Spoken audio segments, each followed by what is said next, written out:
J'espère que vous allez bien, j'espère que vous vous portez bien.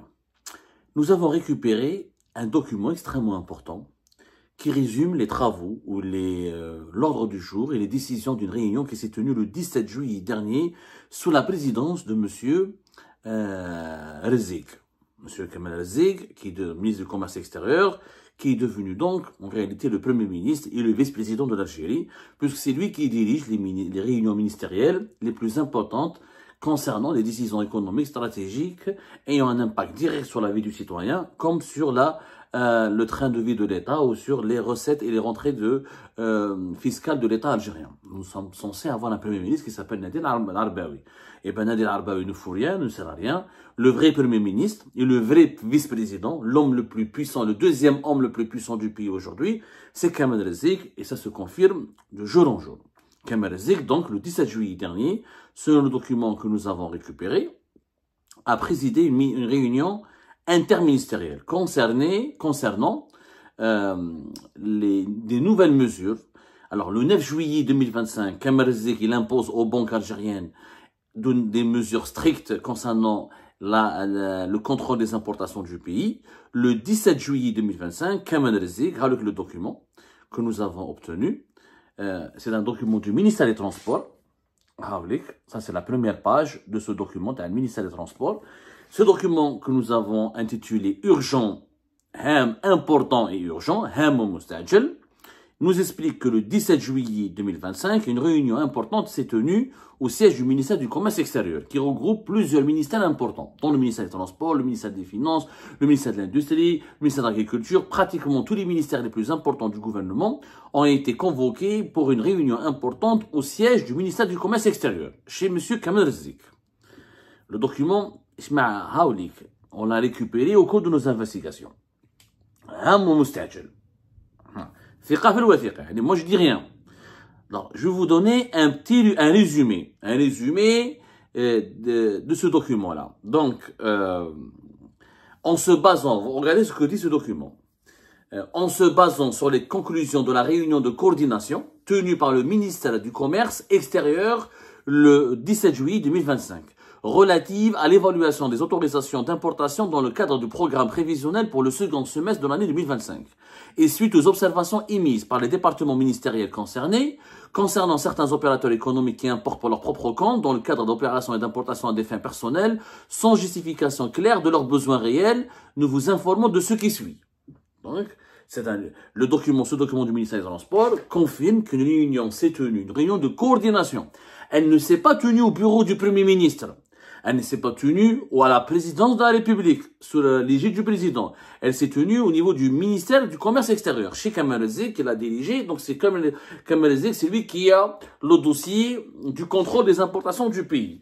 Alors qu'il est changé normalement, il est censé, le commerce extérieur, s'occuper de la promotion des exportations. Le contrôle, normalement, c'est le ministère intérieur. En tout cas, c'est les importations, les banques, les autorisations, les matières premières, l'industrie, l'agriculture. Normalement, c'est un dossier pluridisciplinaire, pluridimensionnel qui aurait dû être géré par le Premier ministre lui-même. Si cette réunion s'était tenue chez le Premier ministre, on peut comprendre. Mais le Premier ministre, il est absent. Il est fantomatique, il ne sert à rien. Le vrai Premier ministre, c'est Kamal Rezik. Kamal Rezik n'est qu'un acteur. Il est censé gérer un aspect de l'histoire des importations. La régulation des importations, je sais pas comment, parce que normalement c'est le commerce extérieur, son but, c'est pas les importations, c'est les exportations. On nous a dit au départ, quand on a créé ce département ministériel, quand on a fait 2 ministères du commerce en Algérie, commerce extérieur et commerce intérieur, que le commerce extérieur, c'était booster les exportations. Or là, nous avons Kamal Rezik, ministre du commerce extérieur, mais c'est lui qui contrôle les importations. Un non-sens absolu. Premier ministre absent, président qui délègue tous ses pouvoirs à Kamal Rezik qui a du pouvoir plus que le Premier ministre, alors qu'il n'est qu'un ministre du commerce extérieur. Donc, ça s'appelle de la tchèque-tchouka algérienne. C'est un bazar. Les pouvoirs se sont dilués, les institutions ont été clochardisées et aucune hiérarchie n'a été respectée. Donc, Kamal Rezik, c'est le nouvel homme fort du pays. Qu'est-ce qui a été décidé dans cette réunion le 17 juillet? Et ce que l'opinion publique doit apprendre, parce que c'est des informations exclusives, parce que ce document n'a pas été fuité. Ça n'a pas été rendu public, les informations que nous allons vous donner aujourd'hui. Il a été demandé d'abord de vérifier l'activité réelle des importations, de vérifier l'activité réelle des institutions entreprises ayant déposé des demandes d'importation et dont les dossiers sont en cours d'instruction par les services ministériels. C'est-à-dire qu'il faut aller sur le terrain et voir si ces entreprises existent ou pas. Et est-ce qu'elles ont vraiment des activités? Moi, j'ai jamais vu ça. Est-ce qu'on peut demander, est-ce qu'on peut devenir importateur? Est-ce qu'une entreprise? Là, encore une fois, on parle pas d'importation pour la revente en état. On parle des entreprises qui veulent importer pour leurs propres besoins.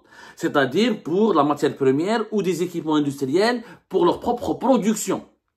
Est-ce que quelqu'un qui n'a pas une entreprise, qui n'existe pas sur le terrain, il peut demander une machine de fabrication de tel médicament, de tel produit, de telle une matière première? Oui, j'ai dit bien. S'il n'a pas une entreprise, mais tu trafiquer, la revente en état, tu peux trafiquer, tu peux importer des sacs à dos, des téléphones, des produits finis, tu les revends. Mais la matière première ou des équipements industriels, une machine industrielle, tu vas trafiquer bien. C'est extrêmement rare et inédit. Mais il faut absolument vérifier l'activité sur le terrain de ces entreprises qui ont déposé des demandes d'importation. Ça veut dire que les services de sécurité et les inspections du ministère du Commerce, on ne sait pas ce que l'extérieur ou l'intérieur, ça c'est normal parce que le ministère de l'extérieur, le commerce extérieur n'est pas censé avoir les inspections de commerce. Les inspections du commerce, normalement, relèvent du ministère du Commerce intérieur. Mais on est dans une tchétchouka algérienne, on ne comprend pas qui décide, qui dirige. En tout cas, où les services de sécurité ou l'administration algérienne est censée aller sur le terrain et vérifier l'activité de chaque entreprise. Donc, moi, je suis une entreprise algérienne, je demande, je produis, je fais de la production, je produis des gâteaux, je produis des tissus, je produis des médicaments, je produis des produits cosmétiques, j'ai une activité de production, je produis des draps, je produis des vêtements, je produis des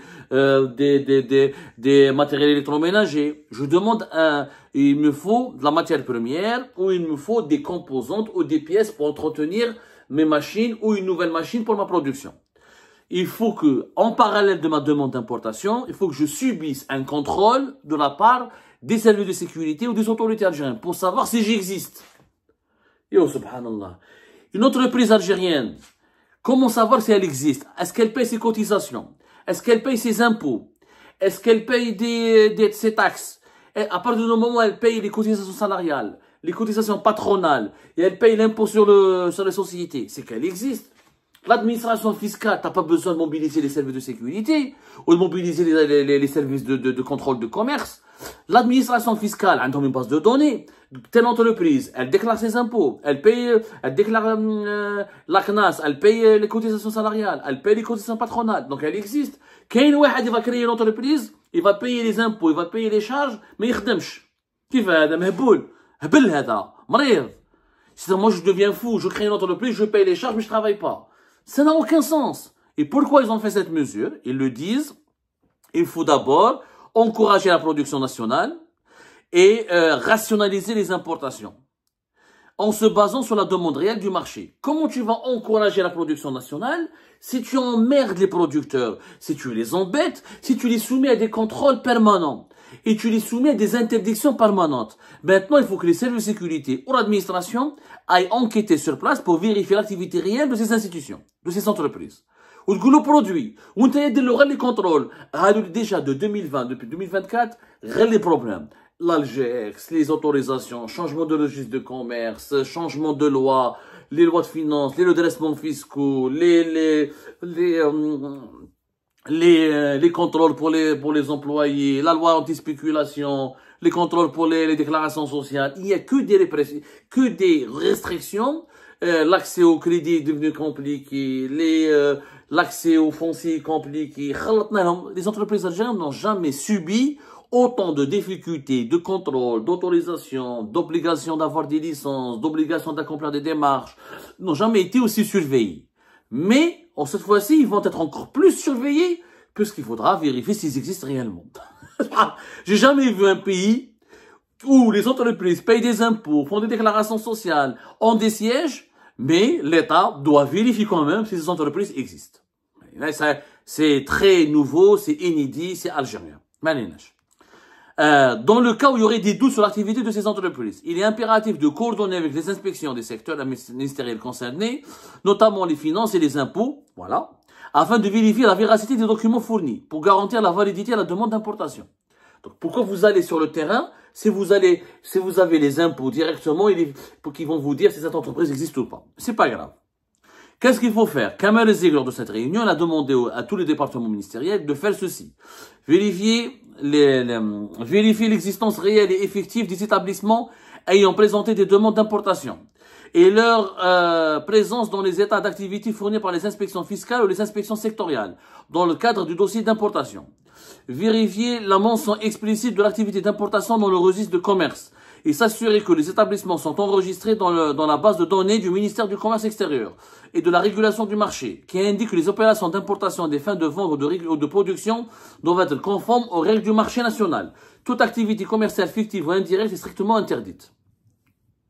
Vérifier la mention explicite de l'activité d'importation dans le registre de commerce et s'assurer que les établissements sont enregistrés dans la base de données du ministère du Commerce extérieur.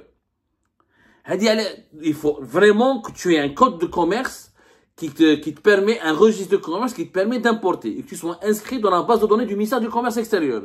Sauf qu'on parle de producteurs. C'est-à-dire que moi, je vais financer un investissement. Je vais ouvrir une usine. Je ne suis pas un importateur. Mais pour créer mon usine, j'ai besoin de machines. J'ai besoin de logiciels. J'ai besoin de matières premières.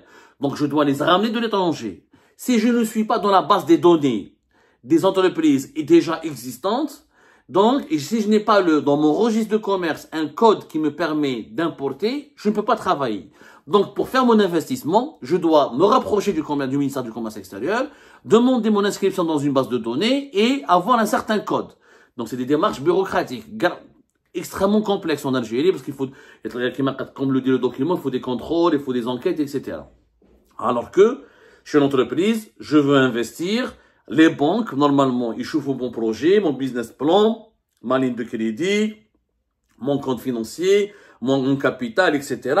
Les banques, normalement, sont souveraines pour décider si ce projet est bancable ou pas, s'il mérite qu'elles le financent pour aller importer ou pas. En Algérie, les banques ne décident pas, les entreprises ne décident pas. C'est l'État, un dirigeant dans son bureau, il doit décider s'il ne trouve pas ton nom dans une base de données et si tu ne donnes pas un code dans ton registre de commerce, tu ne travailles pas. Le pire, ce que les EG a décidé. Les entreprises, il a été également décidé, un paragraphe de ce document, qu'est-ce qu'il dit?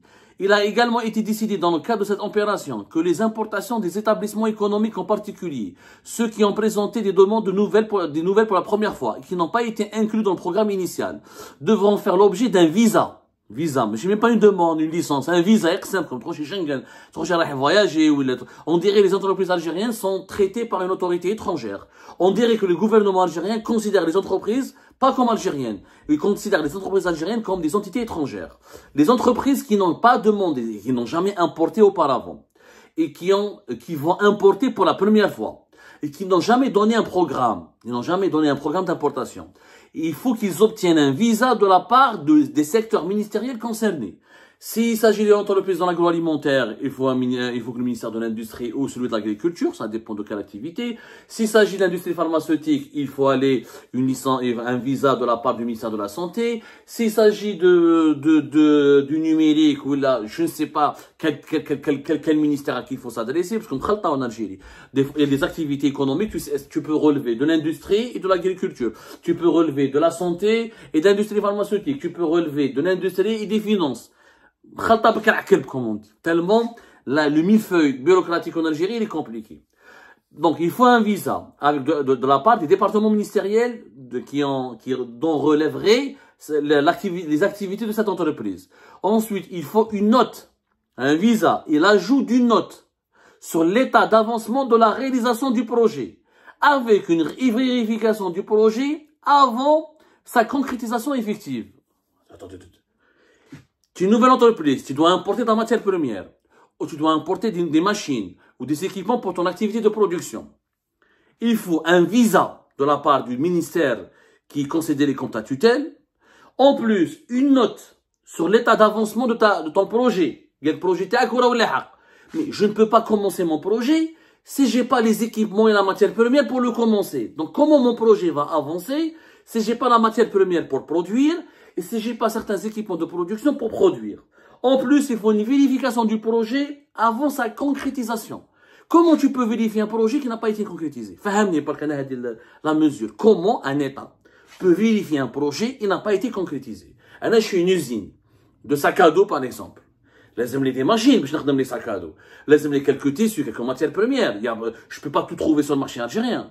Et on va vérifier ton projet. Tu vas vérifier quoi? How le local, how les employés, how le business plan, how mon compte bancaire, how mon numéro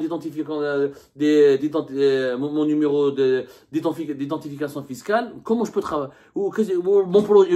Ton projet n'a pas avancé. Comment je peux avancer? Attends, laisse-moi importer la matière première. Laisse-moi ramener mes machines, mes équipements. Là, je peux avancer. Mais ils me font un visa, une note. Mais c'est une demande de crédit. Quand on demande de l'argent, même les banques dans les pays développés ne demandent pas autant de paperasse pour avoir un crédit. En Algérie, pour pouvoir importer avec normalement ton argent, bon, le dinar, c'est pas ton argent parce que le dinar n'est pas une monnaie convertible. Tout le problème, il est là. C'est que l'État algérien considère que quand tu vas importer, c'est pas avec ton argent, c'est avec l'argent du pays. Mais c'est pas de la faute des entreprises algériennes, c'est le dinar n'est pas convertible. Pour importer, pour travailler, hein, ça c'est pas pour le commerce des produits finis. Pour travailler, pour les activités de production. Je dois passer par un visa ou je dois passer par je sais pas quoi, par des autorisations et par une note, des vérifications, etc. C'est grave. C'est complètement grave. Mais donc, la création de nouvelles entreprises, elle va devenir, elle sera découragée. Parce qu'elle est confrontée à un obstacle que pour créer une entreprise, pour investir et pour faire de la production, et pour importer ma matière première et mes équipements, j'ai besoin de l'aval des ministères concernés et d'une preuve de l'avancement du projet. Ça n'a aucun sens. Ça n'a aucun sens.